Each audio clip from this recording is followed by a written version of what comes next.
Hello everyone and welcome to part 2 of my backup power project. I know it has been a very long time since I uploaded part 1, I am sorry, but there was just so much stuff to do. I mean, for example, this radio that had been sitting on my table for probably 3/4 of a year has finally been fixed and put back into service.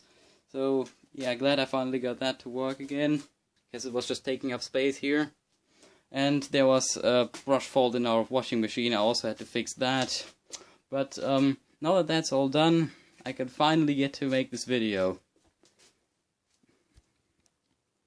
So then, after the remaining parts arrived, I mounted them in this panel, and I replaced this switch which I was talking about in part 1 with this new one, and this is now working.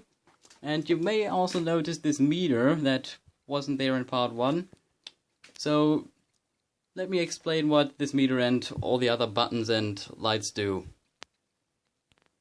So let's start with the interlock. There are 2 of these switches in a series configuration, one of them here and another one in the fuse box. When they are both turned on, they allow the interlock relay to come on.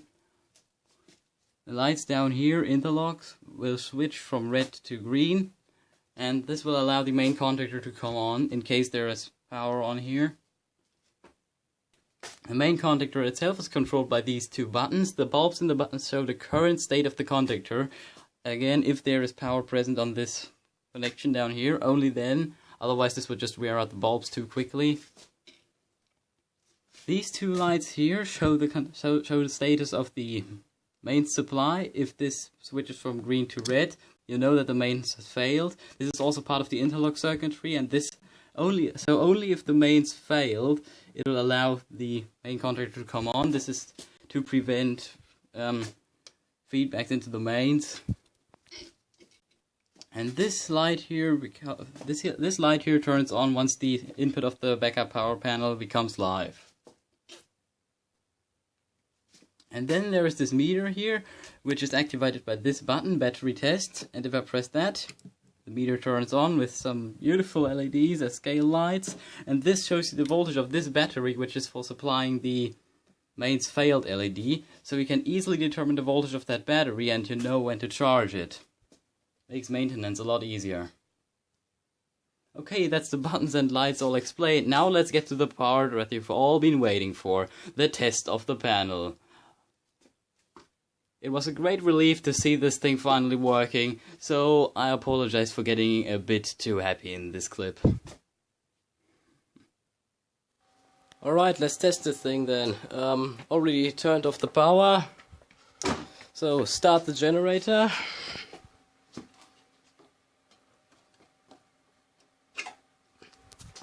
Let me hold this.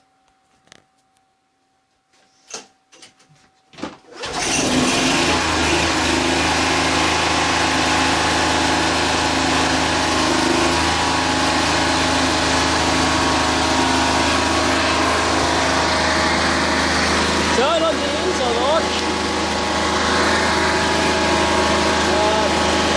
Activate hier 2 Coupling and connect the generator. Yes! Yes! It works! Lights are going! We've got absolutely no power going into the house. It just worked! Brilliant! Oh, that's beautiful.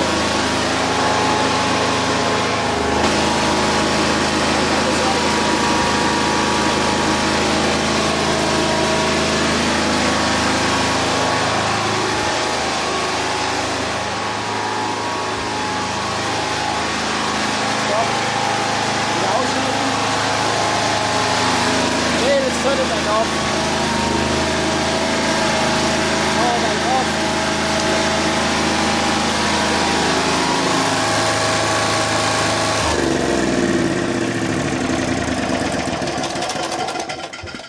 Stop. So as you can see, the panel is working well and we don't have to worry about power cuts anymore. It was a fun project to work on, but I'm also glad that it's done.